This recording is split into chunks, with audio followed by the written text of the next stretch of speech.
The reason they like reading my stuff is that I've always got real life examples to prove what I'm saying. There's a lot of good people that listen to this podcast. Other than God and my family, deer hunting would be next in line on my list of priorities. From the bottom of our hearts, it's just fantastic and awesome to have the support that you guys are getting. People ask me about expandable broadheads and love swings.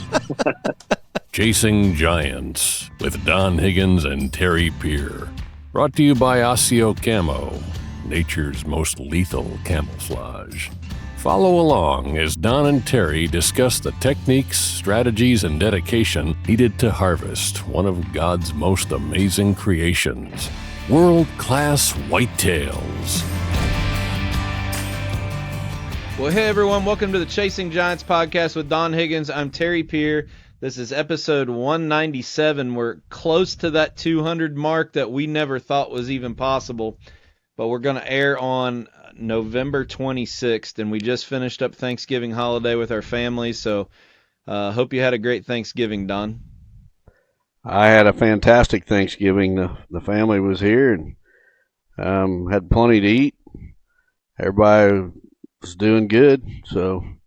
Yeah, we got some good big news that we're going to share in just a little bit about one of Don's grandsons getting his first buck. But the big news of the week is on Thanksgiving morning, you published the video of Babe produced by Steve Shields. And I think everybody agreed this was not you described it perfectly. This was not a normal hunting video that the industry is used to seeing. Yeah, Steve worked his magic once again, and I'll tell you, that guy just never fails to amaze me at his talents, but I told him to run with it. I didn't give him any direction whatsoever. He knew what he knew my heart. He'd been around me enough this fall filming and such that he knew the way I wanted to go, with my daughter fighting cancer and everything, and he did some interviews, and I mean, the way he put it together, it made me look a whole lot better on camera than I really am. There's a lot of pieces that were cut out of that interview and spliced together, and he just does a fantastic job. But I've not heard one negative comment about the video. All kinds of positive. Just it's been overwhelming. Hundreds and hundreds of positive comments about it, and I was real happy with the way it turned out. The message is totally different than you're ever going to get from a hunting video, and that's what I wanted to convey. So 20-minute video. It aired on Thanksgiving morning. We're recording this on Saturday evening. Almost 20,000 views already. That's pretty special in itself. But the hunt, the Babe story part of this kind of goes over the 20 minutes. The journey of not only this hunting a specific buck, but the hunting season is really what the video is about, because the actual hunt footage is probably less than 2 minutes of it. Walk us through kind of, I know you said you turned Steve loose, but walk us through kind of the overall feeling when you watched the video for the first time, and did your family get to see it before it aired? Walk us through that part of it. Well, I knew it was going to be a very emotional video, and Steve had shared a little bit with me, and he told me when he was working on it, there's more. It's hit him like no other video he's ever produced, and he's produced a lot of good stuff. Mm-hmm. And he said there's many times he had to take a break, and wipe his eyes as he was putting this together. There's some footage of my daughter at chemo, getting her chemo treatment. My son-in-law filmed some of that whenever he went with her on a chemo treatment. As I told Steve, he made sure that I wanted to see it before Thanksgiving Day with my family, and I thought about it for a little bit, and I thought, I'm probably going to be an emotional mess watching it. I probably need to pre-watch it. And so he sent it to me the day before, and I think I watched it 5 times the day before to try to, prepare myself for Thanksgiving Day when the whole family watched it. And it didn't work. It didn't work, I'll put it that way. Everybody was trying to hold it together, I think, when it was playing there at my house on Thanksgiving Day. But, I know it brought a lot of tears to people's eyes. And even the comments that, I got, grown men saying that they had tears 2 or 3 different times while watching the video. And I posted one comment today on my social media that I got this morning, just a real touching comment from a young man. That was a message he needed to hear, but I got so many of those. Right. His was one, but there was just a whole lot more of them, and some of them were left on YouTube, under the video. But I got a whole lot more just personal messages from people. Some people I knew, some people I didn't. But the video did exactly what I wanted it to. I think it showed a side of me that most people don't get to see. I'm kind of Steve called me a stoic. I'm stoic, but Steve was actually with me in the truck when I learned that my daughter had cancer. He was here filming, and I had called Robin, and she was on the phone and couldn't answer my call. Well, as soon as she was on the phone with Andrea, and she just learned on that call that Andrea was diagnosed with cancer. So as soon as she gets off that call, she immediately calls me, and I'm in the truck with Steve, and my phone's hooked up to the speakers, in the truck.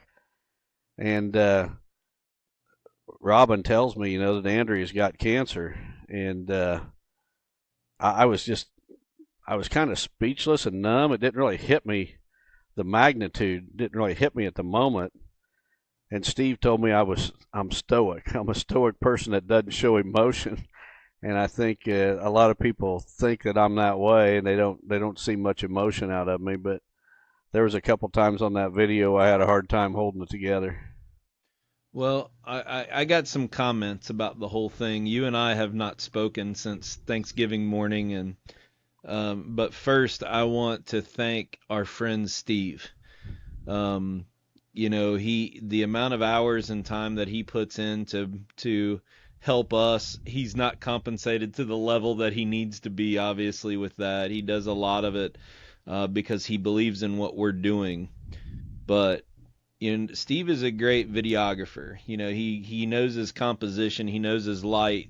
He can go in and take pictures and video, and he knows the technical side of it. But I really think where Steve's gift is telling a story through video. Telling a story through video is taking hours and hours of footage and being able to piece together with background music, with transitions, with lighting, with color grading, and setting a mood to, in this case, the goal of the movie was really to set priority of where we need to be as Christian men through the hunting industry, and using a story of a buck to do that. So, I know we don't do it enough, Mr. Steve Shields, but thank you for the work that you put into this. And you and I get to see Don a lot that most people don't see this side of it. And I'm just so grateful that you were able to show a side of Don that we know and probably see more often, but that other people don't. As I watched it for the first time, I've been with Andrea since she's lost her hair. I've been with her while she's sick. So that side of it, I wasn't shocked by. But the first time that I lost it was actually, they were standing behind the truck, and Corey asked her, "How are you feeling?" And she said, "Good." And I think she said, "That's why I don't want to go in." And as soon as she said that, Corey said, "I love you." And all of those emotions from when my wife had cancer immediately came back when Corey said that to Andrea. And I'm getting teared up right now. But for those people that we deal with Lester's Feet, or that listen to the podcast that are dealing with this kind of stuff, that gut-wrenching emotion of, I think you even said it, I wish I could do it instead of her. Just so powerful. But when Corey said that, I love you, I know that I'm not the only one that's had a wife with cancer and been through it, but boy, that really tugged. And then I'll be honest with you, I was fine for the rest of it until it got to the end when you left the text at the very end to my family, I love you.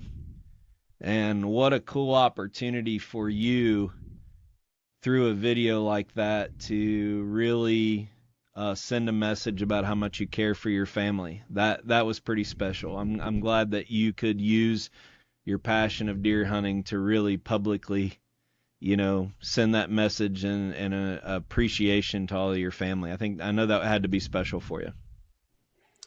Yeah, I think it was a perfect opportunity to do that, and sometimes as men, it's hard for us to say love you, we can say it to our wives and we can even say it to our kids, but to the whole family, to let them know. And what really amazed me about the whole thing was Steve took literally hours of footage, and he took snippets of this footage over hours, and he put this little clip after this little clip after this little clip after this little clip, and blended it together, put the perfect music to it, and was able to touch the emotions of every single person that watches that video. Yep. So. Amazing. So thank you, Steve. But you got some really fantastic news tonight about your grandson, and I'm going to let you break the news to this because you just heard about this before we got on air. I did. My grandson Walker shot his first buck this evening hunting with his dad Corey in Indiana. A nice 8-point buck. I guess we're going to show the picture at some point here on the screen, but that guy, Walker is just he's going to be an outdoorsman. I mean, Corey was telling me over the weekend, they've been hunting there in Indiana, some here recently when they can, and they've had some close encounters, and Corey's telling me Walker, he gets the shakes when them bucks are coming in, and he's just ate up with it. And he got her done this evening, made a great hit on the buck, and said it only went about 60 yards, but so proud of him. And I'm almost speechless over the whole deal. But I could have, when they were here for youth season in Illinois, Walker and Wyatt, I took Wyatt with me hunting on every hunt because Wyatt has shot 2 bucks already, and I think it's really important, or thought it was really important, that Walker be with his dad on when he shot his first deer. I didn't want to take that moment from Corey and Walker. I remember my first buck, and I was with my dad, and I wouldn't have wanted it to be anybody else. And I didn't want to take that because I knew how special it was for me, and I didn't want to take that from Corey and Walker. So I've been kind of, standing at the back of the room, kind of pushing him forward. And now that he's got his first one out of the way, I'm sure I'll be taking him deer hunting. But I wanted him and Corey to be there for that first one. Yeah, fantastic. So special week, that all this happened. And I know a lot of people are wondering about the boys coming and hunting shotgun season with you. You let them hunt, your farm during youth season. The plan was for them to come back and hunt shotgun in Illinois because they could use their same tag for the gun season. But unfortunately, you weren't feeling above weather. I know you were feeling a little bad and a little bit sick. Even though you were still able to come do the podcast, you wouldn't shake anybody's hand and kind of kept your distance. But we have to be, for all sake, we have to be very careful about what kind of sickness we expose around Andrea right now, and having the boys and Corey come. So are they going to plan on trying to come for a late shotgun? Is that the plan, or you still don't know yet? Well, that youth tag is only good for the first gun season. It's not good for the second, or they would be here. But Yeah, I mean, I felt good enough. I could have took him hunting, but I still felt bad. And the last thing we wanted was to take a chance on somebody getting sick and taking it back to Andrea. And Right. she's our number one priority right now for all of us. And Well, there'll be plenty of time and opportunities for those boys, but fantastic news that your grandson got his first buck. Good job, Corey. I know that was a special moment for you. Let's transition real quick to the Osseo Spotlight. This is a little bit of a different circumstance. This is one of our good Amish friends that obviously is not in the picture, but he wanted to submit his photo for Joe Miles to be considered. So he took his Osseo jacket off on and laid it beside it. So pretty cool that our Amish community still even gets to submit and participate with showing off their buck, even when they're not comfortable being in the photo. I think it's really cool. Yeah, I've seen a lot of photos from Amish folks of their bucks that don't have the hunter in the photo. But I've got to say, this is one of the best photos I've ever seen without the hunter in it, with the buck just there. It's got the setting sun there. The rack is silhouetted against the sky. Just a beautiful picture. But I actually know Matt Schmucker. I consulted on a property for him, not the property where he shot this buck, but just a great guy and really happy for him. This buck looks like a typical 6x6 with some extra brows, and if I remember right, I think it scores in the 180s. But got the Osseo laying there on the ground by the buck too, so just kind of a fitting picture for the Osseo Spotlight. Yeah. So Matt sent me a text, and he's like, he asked, he goes, how can we still submit it? He was worried that Joe wouldn't consider it since he wasn't in the photo, and Joe's like, absolutely not. He's like, this is an awesome story. So this was a target buck that they named Splits, and Matt said that with the wind and weather right, the gut feeling was all aligned, and along with my wife, I had the hunt of a lifetime. So pretty cool there. It sounded like they played their cards right on a target buck, and it came together. But what a great photo also. I mean, that setting sun looking out over the ag field with it sitting there in the grass, that's pretty cool. Mm-hmm. Yeah, fantastic photo. All right. Well, let's take a quick break and circle back to one of the hot topics of last week's podcast. And that was, we said that the weather was going to be lining up for a fantastic Illinois shotgun season, which was last Friday, Saturday, Sunday, especially Saturday, with rising pressure and temperatures plummeting.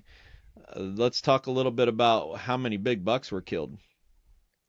We seen that Saturday morning thing coming a few days in advance with the Weather Underground website, which charts the temperature, wind speeds, barometric pressure, and I don't know, a couple other things. But looking at that chart, it was just all lining up for Saturday morning. And we recorded the podcast, a couple days before that?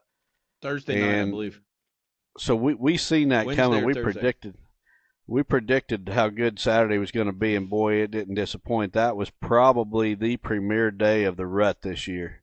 If I had to pick a day where the activity was off the charts across the whole Midwest, it would have been that Saturday. I think it was the 18th. Yeah, the two guys that were in town from Kentucky with me, both shot bucks. Patrick Simpson and Brandon Epperson both shot bucks that morning. I had probably one of the best mornings in the woods. I would say top 5 in my hunting career, just because of the amount of deer chasing. I think I saw over 20 deer and 12 bucks just that morning alone.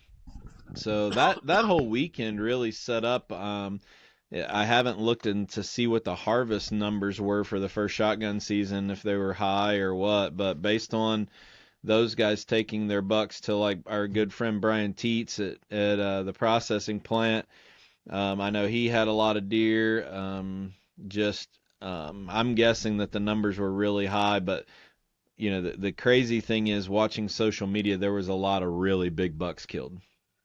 Yeah, there was. I've heard of several processors that couldn't take any more deer because their freezers were full. Yep. Well, very cool. Congratulations to those.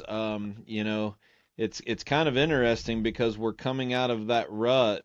What I'm really watching for right now is for really cold weather to set in.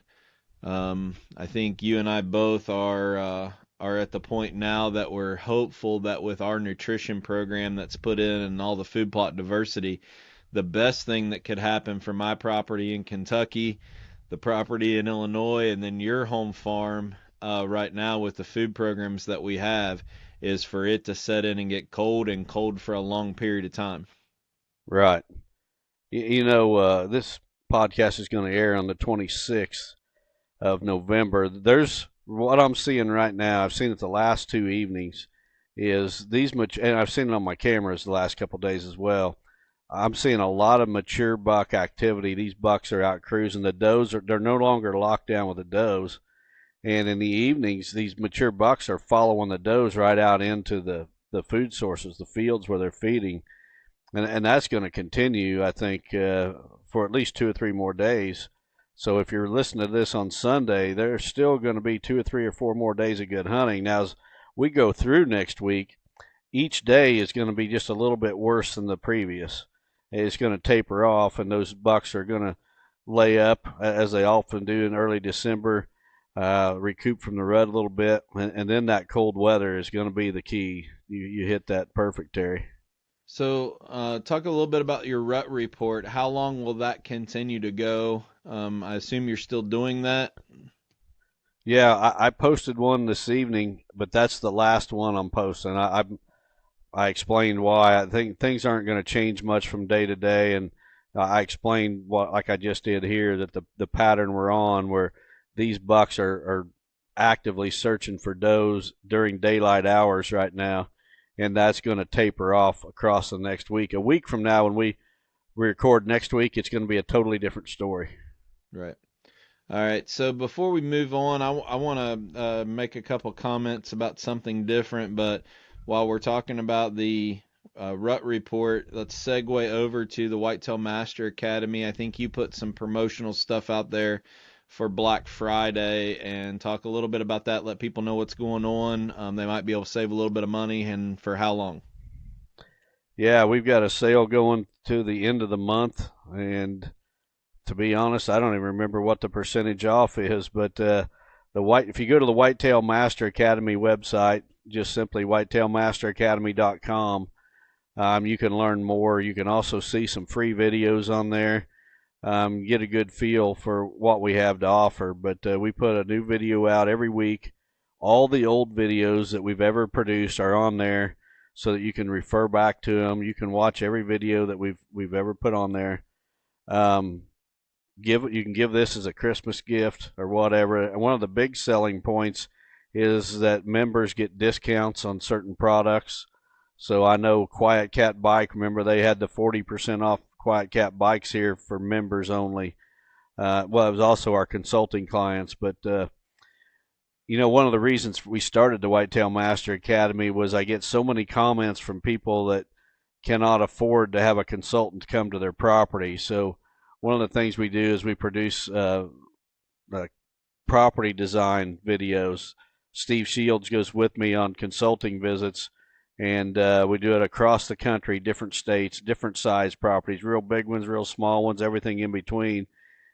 He takes his drone along. We get drone footage from the air, and we lay out the entire plan, the same plan that the client gets. You get to see it. So for the money, I've been told, many people, Joe Miles has said it, Wes Delks has said it, that we're not charging near enough, but we want to make it affordable for everybody. So go to the Whitetail Master Academy and check it out. Yeah, it sounds great. Before we do our listener submitted questions, I want to thank a podcast listener, Steven Stolfus. I know Don, you've known him for a while. He's been a big supporter of the Lester's Feet organization through different past raffles and stuff. But I wanted to, he's not a sponsor. He didn't ask us for anything. He actually sent a calendar to us or to me, that they made for their company, Stormy Ridge Metal Roofing. And the reason I wanted to bring it up, it's kind of the same message that you talked about in the Babe video. It's using whatever platform you have to be a ministry, be an example. And I wanted to give this guy a shout out on the podcast because, you know, we're all used to, the people watching on YouTube right now can see, yeah, I'm holding up a business card. This is a normal thing that all of us have that, you know, tells about our company. But this little pamphlet right here, I think is really cool. I've never seen anything like this, and it's the same size as the business card that came.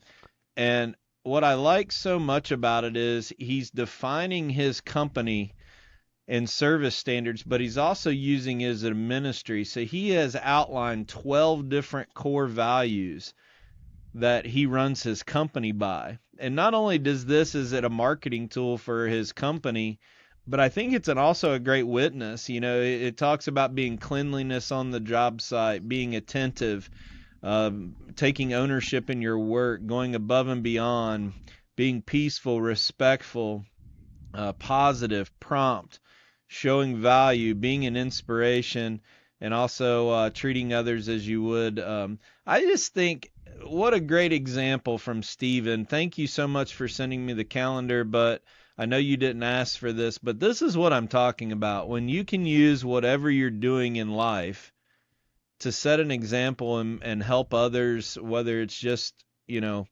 encouragement, whatever. There's a lot of similarities with this organization of Stevens and Cornerstone where I went to work about our core values. And, you know, I've said it on here before. The owners of Cornerstone basically looked at me and said, your first priority is to minister to the community and our employees through this business. I think there's more of these companies out there than what we know.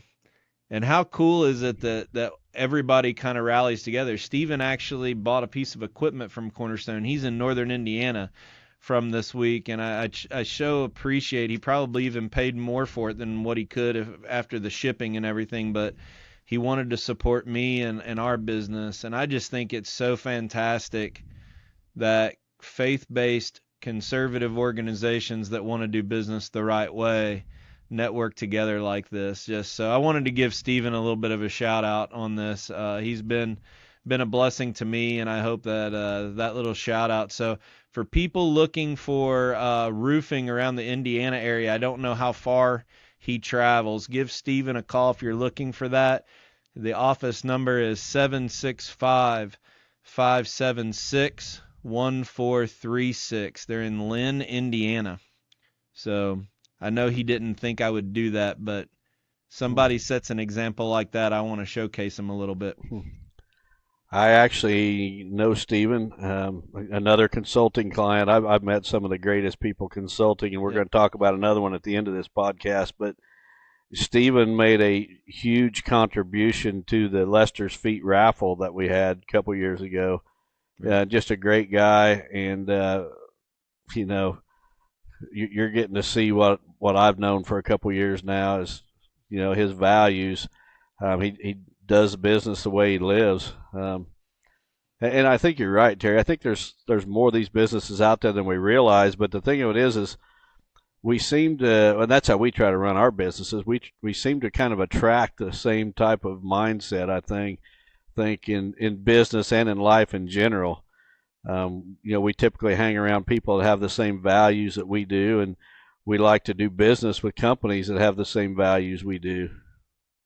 Yeah, it's hanging around, who you hang around with and who you associate with is a very hot topic with me and you right now. We're not going into it on the podcast, but who you associate with can either build you up or tear you down. And for those who are on the other side of it, you need to look in the mirror a little bit right now. Don and I have a situation, specifically Don.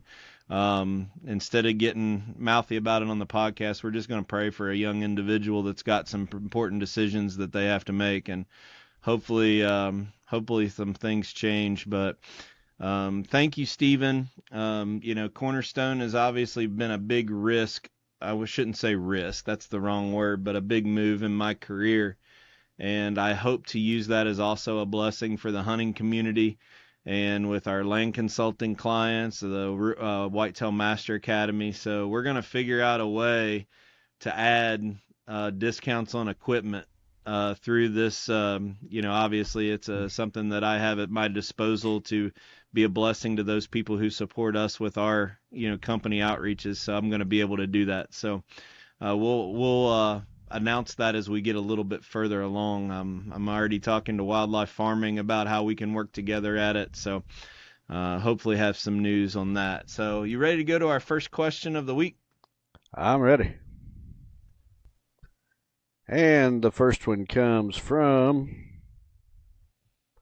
Nicholas Cross from Brownsburg, Indiana. He says, if you kill a doe with twin buck fawns, will those buck fawns attach to another doe? If so, would that doe kick them out like mama would? Nicholas, I'm not going to say it never happens, but it would be very rare that a doe gets killed and her fawns, start attaching to another doe and, nursing on her. Now, I do think that they will, follow around a group of other deer, but for one doe to take them over as her own, that is going to be a very, very rare situation. So she would not have any part in, kicking them out and causing them to disperse to another area.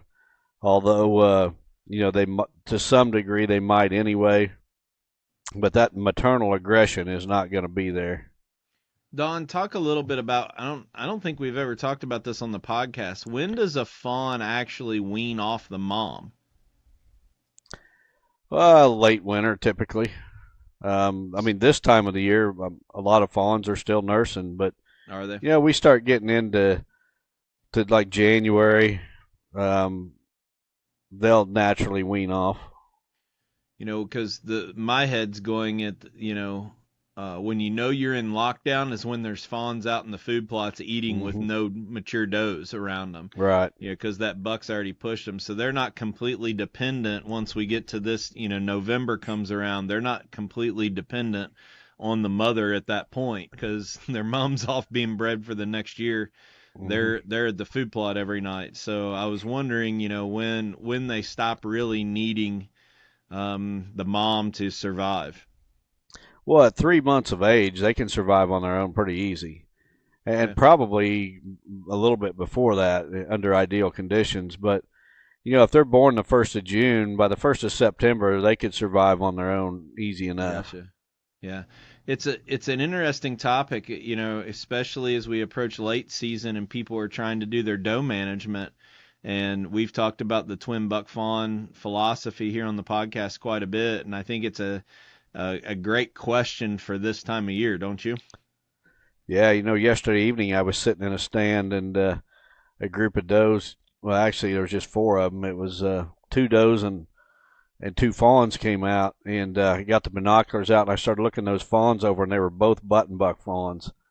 And so I was sitting there trying to determine which doe those 2 button bucks belonged to, and I never did get it figured out, and they didn't come by me anyway. But if I would have figured it out and they'd have come close enough for a shot, one of them does would have probably, took an arrow. All right. Well, great question. Thanks for submitting it. We've heard over the last week how many new listeners that we have. If you notice, we're getting a lot of questions every week, and a lot of people are saying that they just found the podcast. So, Don, before we read the second question while I'm getting this plugged up for the screen for YouTube, talk about how to submit a question and what you get in return when we use yours on air. Yeah, just go to chasinggiants.com. There's a form to fill out. We've been getting a lot of forms filled out that are not complete. And we're getting enough questions now that we don't have time to be chasing people down to get their address and that. And so if your form is not completely filled out, and the reason we do that is because we send you a free T-shirt if we use your question. That's why we want your mailing address. We're not going to send you a bunch of junk mail, but if we use your question, you get a free Chasing Giants T-shirt that's got all our sponsors' logos on the back of it. And so we need that form completely filled out. Okay. And chasinggiants.com also for Amish Mennonite community that listening on MTech. If you can't get to the internet, tell them where they can mail a written question. Yeah, the written option, you just send your question on a piece of paper, but also, again, include your complete name and mailing address. Send it to Real World Wildlife Products, Post Office Box 55 in Arthur, Illinois, and the zip code is 61911. I bet I get asked a question 3 days a week. How do I submit a question? So this might alleviate a couple of them this week. So on to question number 2. This one comes from Kirk Gibson from Vicksburg, Michigan. He says, "Hi, Don. I have a question around hiring one of your team members from the Dream Team to do a land consulting visit to my family's property here in Michigan.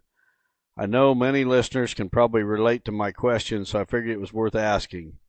How do I go about convincing my dad and brother that the investment in hiring you or one of your team members would be worth it? We all have shot good bucks here in Michigan, but I want to take it to the next level and make our property even better than it is. They want to as well, but don't want to pull the trigger on hiring a consultant because of the financial investment. How should I approach this conversation with trying to get them bought in as well?" Well, Kirk,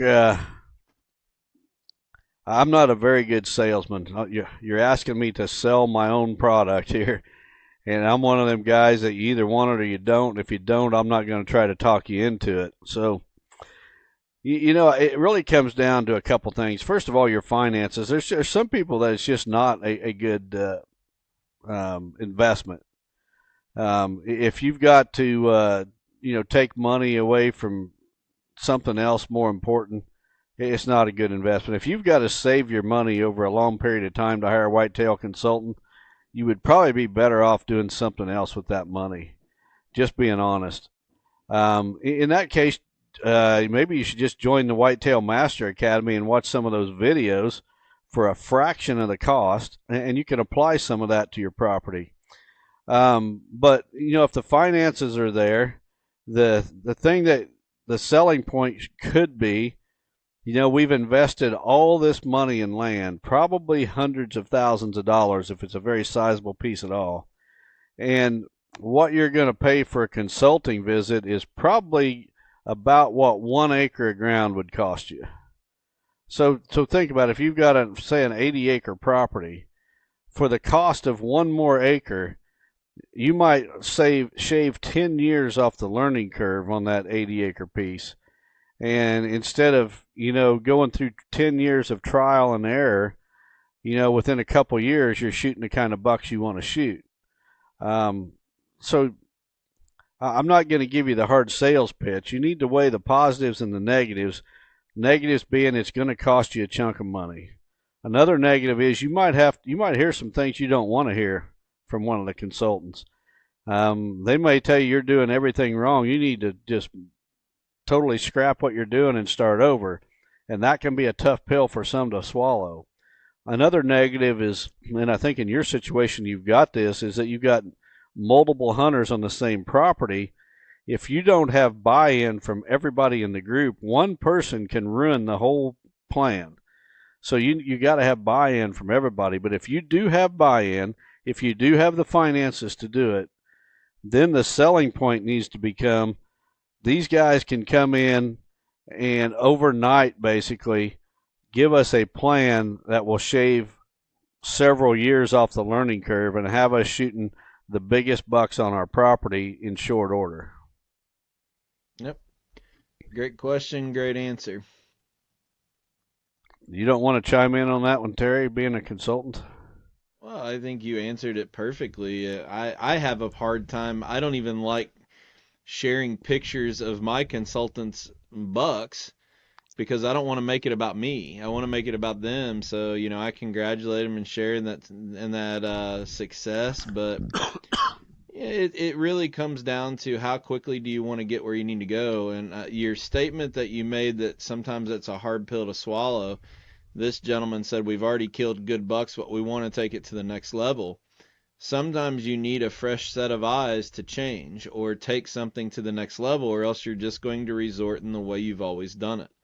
So it's really hard to go to the next level, like he just said, when you keep doing things the exact same way.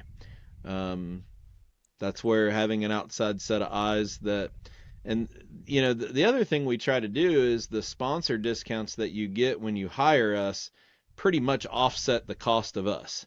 If you're going to make any investment in blinds, bikes, what have you, over a period of time, you will receive more discount value than what our initial charge was. That's the biggest reasons we have sponsors to our umbrella of Higgins Outdoors with Chasing Giants, the consulting, and the Whitetail Master Academy. So, I don't like to do a hard sell. Good grief, there's a consultant behind every tree in the Midwest these days. So I'm not going to say we're better, we're worse. I think everybody just has to be with who they're most comfortable with and align who you're using with the goals that you want to achieve on your property. So, well, make sure the person you're hiring has achieved what you're striving to achieve. I mean, if they haven't, how are they going to show you how to be successful if they haven't been successful themselves? And I don't mean that as a slam on anyone, but there's a lot of consultants out there, and there's some good ones, but there's also plenty that need a little bit more time in the woods before they start hiring or putting their shingle out and collecting money from people for their advice. Yeah. I will say that while we're talking about consulting, my calendar is almost all the way full. If you want on the docket, you need to reach out to any of the members on the Dream Team that you're considering ASAP, because I know Don's schedule is full with what he's got going on this year. I know Wes, the others are in the same boat. So if you're interested in that, you need to get with us as soon as possible. So this one comes from Chad Horetsky from Bad Axe, Michigan. Well, I'd like to live in a town named Bad Axe, wouldn't you, Terry? It's got to be better than Gaze, where I live. Chad says, Don and Terry, thank you both for all you do. I really appreciate how real you can be in the hunting industry. My question is, what would you do if your target buck came into range and he had half his rack broken off? I had this happen to me on the opener of gun season, and I let him walk. I hear some people say that if you're hunting a certain age class of a buck, then what does the rack matter? They would shoot it because they were able to harvest a mature whitetail. I just do not feel that this gives the buck the respect that it deserves. I know I could have shot my target deer, so I don't need a busted up dead deer to prove that. What are your guys' thoughts on this topic? Well, Chad, my thoughts are right in line with yours. I think you're on target, but it's not my place to make that decision for other hunters. If they're happy, I guess they should shoot it. But I'm with you. I don't see the need to shoot a buck with a busted up rack. I got enough deer on my wall, though, that I don't think that there's a wrong answer to this. This is up to the hunter. No, I don't either. Whatever you're comfortable with. I quit hunting a deer last year because he broke his off, and he disappeared. He probably got shot somewhere. I'll never have a chance to hunt him because I didn't shoot it. I think they can actually repair the antler if you have pictures of it. They can make kind of the replica, rebuild it, but it's your choice. Don't you sound like that you've already made up your mind. I think there's nothing wrong with your decision, and there's nothing wrong with somebody that would have let the air out of it. I don't know. I think we overcomplicate things sometimes and look for validation in a decision. I don't think there's a wrong answer here. I think a lot of times we expect other people to follow our ethical choices. And in hunting, I think that I'm not sure there's any two of us that have the very same ethics. And what I think is unethical, someone else may have no problem with it. An example, there's guys out there that think trail cameras are unethical, but here I am using trail cameras. So, I'm doing things that other people would consider unethical by using trail cameras. Now, I'm not doing anything illegal, but I think that we just, and to be honest, to be brutally honest and kind of critique myself, when I was younger, I was probably as bad as anyone about thinking that everybody should be following a certain set of ethical guidelines. And as I've got older, I think I've softened my stance on that, and some of it has been the people that I hang around. I've learned that, I think we've said it on a recent podcast, what's in a man's hand is not near as important as what's in his heart. And there are good, principled, ethical people out there using every piece of equipment you could imagine. And there's also unethical dirtbags out there using every piece of equipment you can imagine. So I think we just got to kind of take a step back, and as long as people are following the game laws, give each other a little bit of slack and not try to force our views on everyone. Yeah, everybody's sitting there scratching their head saying, I can't believe he just said that after he went on a rant about crossbows a couple of weeks ago. But yeah, and people wait a minute. Whoa. People have to understand the purpose of that rant was to say the consequences of what those decisions were. You weren't telling anybody to make up their own mind. And I say this all the time, and people miss this part of the whole sentence. I am against crossbows in archery season for able-bodied people. That does not mean I'm against crossbows in archery season for people that have physical limitations. Absolutely. That does not mean I'm against crossbows for able-bodied people, just not in archery season. If you're able-bodied, you want to shoot a crossbow, do it during the gun season. But everybody wants to make me anti-crossbow. I'm not anti-crossbow. I'm anti-crossbow for able-bodied people in archery season. That's my exact point. People want to twist it. It comes down to don't look at someone else to justify your logic. You need to be a grown person and make the decision. I think especially on shooting a busted up rack. The conversations are limitless. Using drones to pattern deer.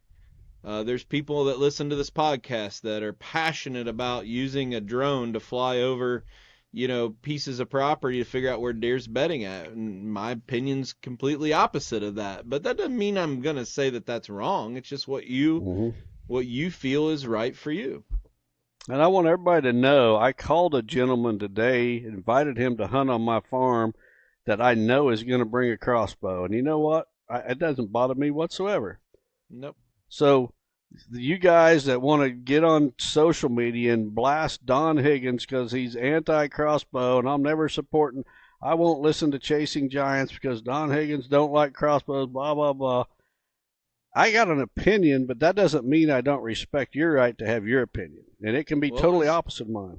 What was that, the customer service clause or satisfaction clause that you always say that if you're not happy, we'll be sure to refund your money for what we charge you to listen to this or something like that? Is that what you said?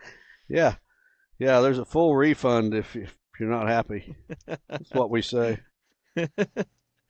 You get what you pay for. That's another one. Yeah, there you go. All right. Next question comes from Francis Stark from Bonnets Hill, Missouri. It says, Dear Don and Terry, always a pleasure listening to the podcast. I have a buck that normally shows up during or around the same date in November and stays long enough to find his sheds. I have seen him a couple miles away in Velvet, assuming he summers in that area. The deer is 4 this year, and with the poor growing season, didn't put many inches on from 3 to 4. My food sources this year are not too good. If I would supplemental feed all the deer could eat after season until next year when the food source is more abundant, what is the chance he would stick around? Hopefully the growing season is better next year. Prayers for your family during this tough time. God bless. Thank you. Well, Francis, I think the question that you're asking is you want to change this buck's pattern, his home range, if you will. Apparently this buck has a separate spring-summer range than he has a fall-winter range. And you're trying to keep him on that fall winter range once he shows up on your property in the fall. He's staying through the winter anyway, long enough to shed his antlers, and you want to keep him there where you can supplemental feed him all summer, hopefully so he'll grow a rack next year. I don't think from that, well, I know that most bucks, most mature bucks especially, there's almost nothing you can do to make them shift their range. Once it's set, it's set, and I can't explain it. I've seen bucks that spent their summer on secluded private ground with almost no human intrusion, and then come fall, they up and peck up and move to public ground a mile or two away, and they spend the most vulnerable months of the year where the hunting pressure is the highest, and there's just no figuring it out. And I just think that once a buck has a pattern, has his range established, and his pattern, I mean, some bucks stay in the same range all year round. They don't have a separate summer and fall range. But I think once they do, I don't know if there's anything you can do to change it. The next one comes from Justin Rue from Willard, Ohio. It says, Dear Don, just finished watching the Babe video. All I can say is wow. What a great story. During that video, you mentioned Babe stepped out of the switchgrass field like so many other bucks had done before. What is it about that particular spot that they like to exit right there? Prayers to both your families, and thank you both for a great podcast and the work with Lester's Feet. Happy holidays, Justin. Well, Justin, the guys that have been to my whitetail master class held on my farm know exactly this spot. We spend considerable time standing there in front of the smoky blind, and these guys get to see where the dominant buck on my farm beds every year. It just happens every year. So I've got some bucks that I'm hoping survive right now till next year. I know which one of those is going to be the dominant buck because he is right now. He's a 4-year-old, and the other good ones that I'm trying to keep alive are 3-year-olds. If that buck is alive next fall, I know exactly where he's going to bed because the dominant buck on the farm does it every single fall. And what it is in that switchgrass field, there's a little, I don't know if you call it a swale or a little drainage, ravine almost. And the bucks like to bed down in that little bowl, not down in the bottom of that bowl, but on the side of that bowl. And when they come out of that switchgrass, whenever I'm hunting that smoky blind, I'm hunting with a northwest wind, and those bucks are coming out with a wind quartering right into their nose.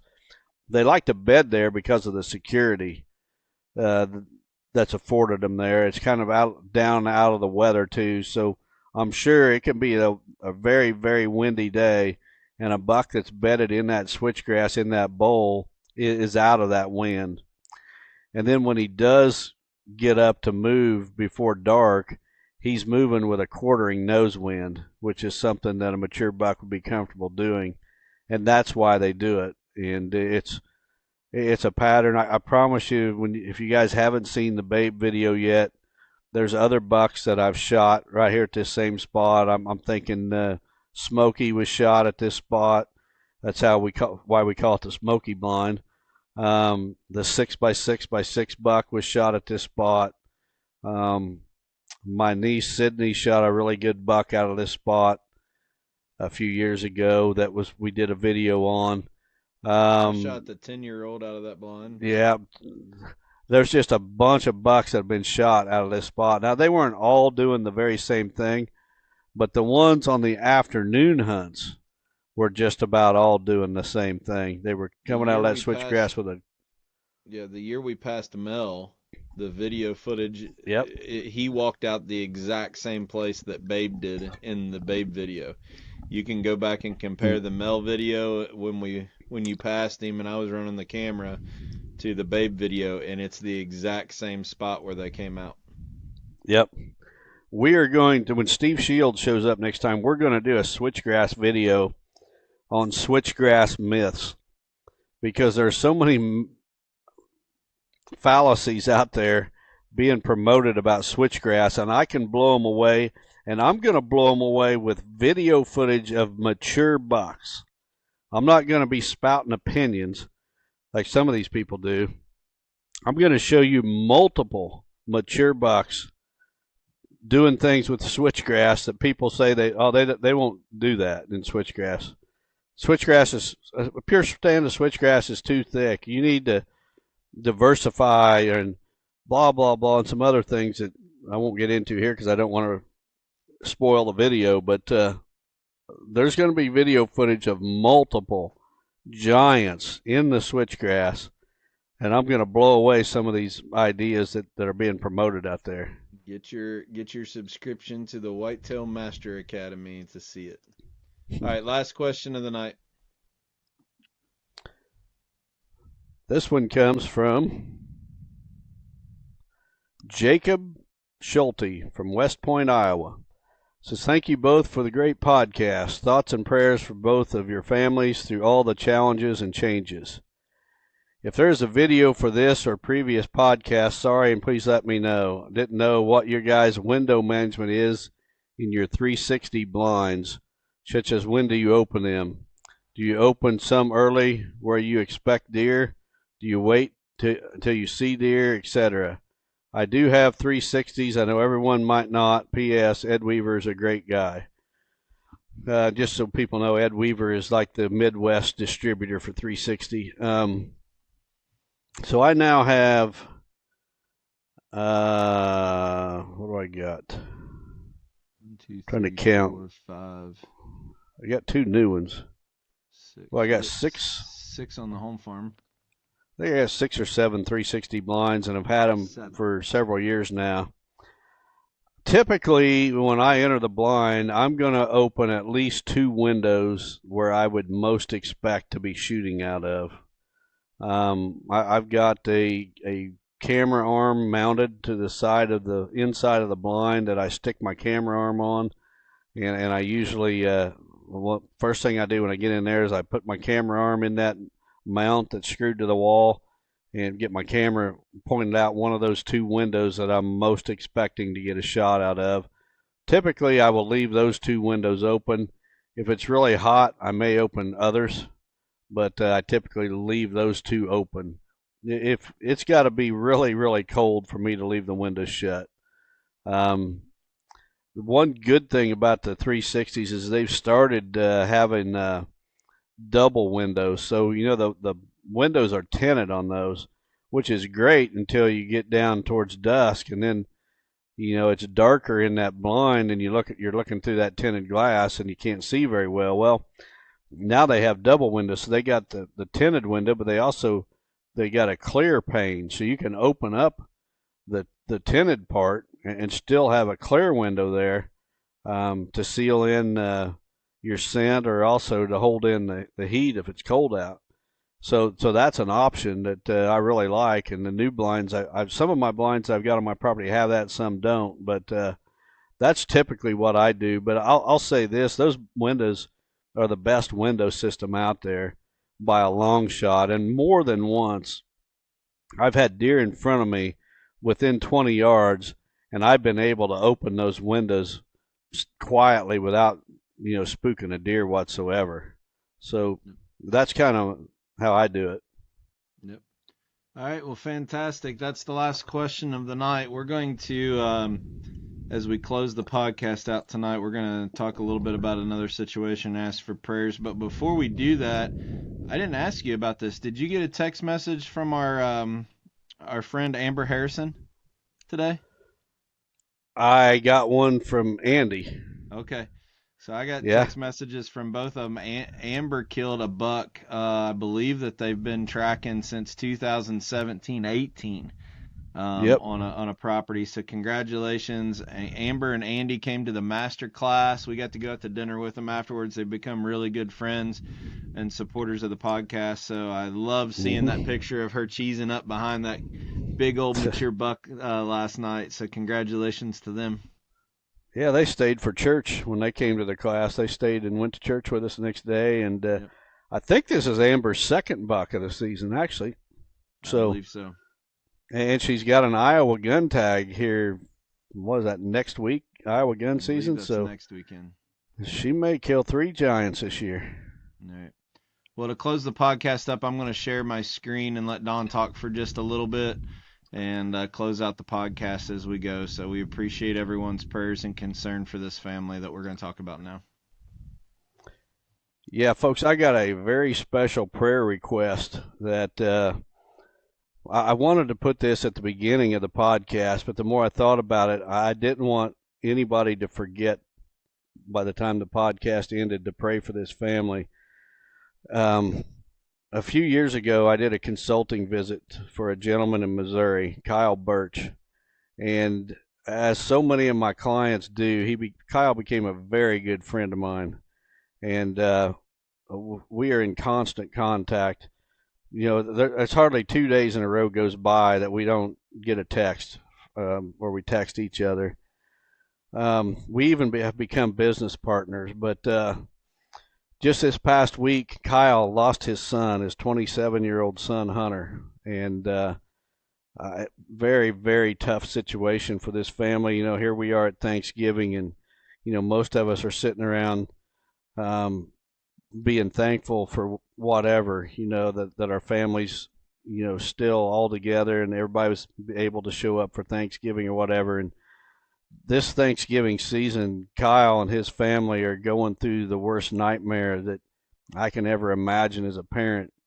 They're planning the funeral of their son, their brother, grandson, Hunter, which will take place on Monday, the day after this podcast is released. And I'm telling you, Kyle is just a first-class person. He's part of the Chasing Giants family. He's one of my better friends. And I just would like for the entire Chasing Giants family to please pray for Kyle and his family, because they are living a parent's worst nightmare right now. And I know when my daughter came down with cancer, a few days after, you know, the information got out and all these people started telling me they was praying, a sense of peace come over me. And what Kyle is going through is so much worse than what I'm going through. And I know that prayers are answered, and I know that the only way that Kyle and his family are ever going to know peace through this situation is through Jesus. And that's the hope that they can see their son again in heaven. Is probably the only thing that's keeping these folks going. So please take a moment and pray for Kyle Birch and his family. Keep them on your prayer list. He's going to be facing some rough days here in the near future, and probably for some time. I just can't imagine ever getting over a situation like this. So please pray for Kyle Birch and his family and keep them in your prayers. There's one thing that unites us all, and that's deer hunting, but when we can use it to support one another in times like this, I think the power of what we're doing here goes far beyond what a mature buck does when he gets up out of his bed and how we hunt him. So we appreciate everybody rallying around this family and believing in what we're doing, whether it's the Babe video or us going on a political rant or even taking a moment to encourage a family that just lost their son. We don't want to always end the podcast on kind of a somber note, but this is something that means a lot to Don and I to use this as a ministry, so we really appreciate it. Sign us off. God bless everyone. I hope you have a great week. Chasing Giants has been brought to you by Osseo Camo, Via Farm Real Estate Company, 360 Hunting Blinds, Victory Chevrolet, Real World Wildlife Products, Matthews Archery, Novix Tree Stands, Gingerich Tree Farm, WildlifeFarming.com, Quiet Cat, and Vortex Optics. Thanks for listening, and tune in next week for another episode of Chasing Giants.